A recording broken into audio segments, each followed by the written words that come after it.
चार घोड़ों की कहानी। एक राजा था जिसके पास चार घोड़े थे और उसके चारों ही घोड़े अप्रशिक्षित थे। मतलब उन घोड़ा को कोई ट्रेनिंग नहीं दी गई थी, उन घोड़ों को कोई भी ट्रेन नहीं कर पाया था, मतलब प्रशिक्षित नहीं कर पाया था। तो राजा ने घोषणा की कि जो भी इन घोड़ों को अच्छी तरह से प्रशिक्षित करेगा उन्हें बहुत बड़ा इनाम दिया जाएगा। लेकिन जैसे ही कोई भी उन घोड़ों का हाथ लगा था, वह घोड़ा उन्हें खींचकर नीचे गिरा देता। बहुत लोगों ने कोशिश की और कई लोगों की हड्डियां भी टूट गई।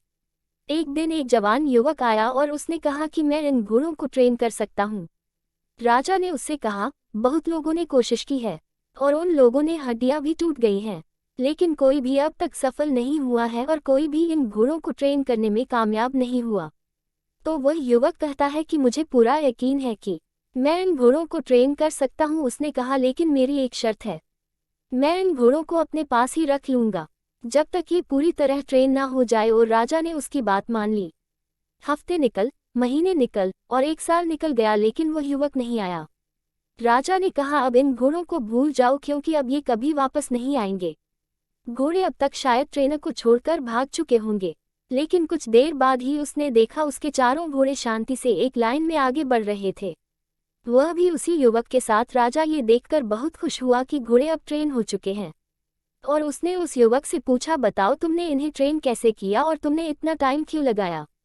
तो उस युवक ने कहा, घोड़े सच में बहुत ही जंगली थे। जब मैं घोड़ों को लेकर गया था तब मैंने उन्हें पूरी तरह से छोड़ दिया था ताकि वह जो कर सके वह करे, और उनके साथ में भी वही करने लगा जो वह कर रहे थे। जब वह भागते तो मैं भी भागता था, जब वह सोते थे तब मैं भी सोता था, और जब वह खाना खाते थे तब मैं भी अपना खाना खाता था। घोड़े सोचने लगे थे कि मैं भी उनकी तरह ही पांचवा घोड़ा हूँ। कुछ समय बाद मैंने घोड़ों की पीठ पर सीट रखी, लेकिन उन्हें सीट पसंद नहीं आई और उन्होंने खींचकर सीट को निकाल दिया। लेकिन लगातार कोशिश करने के बाद धीरे धीरे उन्हें सीट की आदत पड़ गई। इसके बाद मैंने उन्हें बेल्ट पहनाया और वह भी उन्हें पसंद नहीं आया और उन्होंने खींचकर निकाल दिया। लेकिन कुछ दिनों के बाद उन्हें बेल्ट की भी आदत हो गई। इसी तरह से धीरे धीरे मैं उनका दोस्त बन गया और मैं उन्हें ट्रेन कर पाया। दूसरों ने गलती यह की कि वह पहले ही दिन से उन्हें कंट्रोल करने की कोशिश कर रहे थे बिना उनसे दोस्ती किए। ठीक इसी तरह हमारे अंदर भी चार घोड़े हैं जो कि अप्रशिक्षित है, और वह चार घोड़े हैं मानस, बुद्धि, चिंता और अहंकार।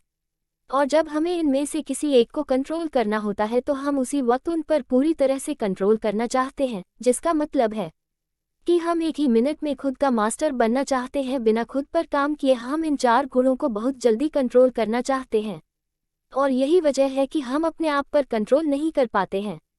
इन चारों में से एक घोड़ा हमसे कहता है कि आओ बैठकर घुड़सवारी करते हैं, और जैसे ही हम उस पर बैठते हैं वह हमें नीचे गिरा देता है, और गिराने के बाद फिर दूसरा घोड़ा हमसे कहेगा, आओ मेरी पीठ पर बैठो, और फिर जैसे ही हम बैठेंगे वह हमें नीचे गिरा देगा। तो इन सब का मतलब क्या है? इन सब का मतलब यह है कि पहले हमें अपने मन से दोस्ती करनी पड़ेगी, और यह करने के बाद ही हमारा मन हमारी बात सुनेगा। जब तक हम अपने मन से दोस्ती नहीं करेंगे हम हमेशा ही संघर्ष करते रहेंगे अपने मन के साथ। और यही वजह है कि बहुत से लोग जो योग प्राणायाम करके भी सफल नहीं हुए, मन को कंट्रोल करने में उनका अहंकार उनको अपने मन से दोस्ती करने नहीं देता। तो इन चार घोड़े मानस, बुद्धि, चिंता और अहंकार, इन्हें सबसे पहले हमें अपने मन में अच्छे से जानना है। इसके बाद ही हम अपने मन को अच्छे से कंट्रोल कर पाएंगे। पॉजिटिव थिंकिंग हमसे ये कहती है कि अपने मन से पॉजिटिव बात करें, लेकिन कभी हम पॉजिटिव रह पाते हैं और कभी नहीं रह पाते। इसका मतलब यही है कि हमने अपने मन से दोस्ती नहीं की, उसे अच्छे से जाना नहीं है।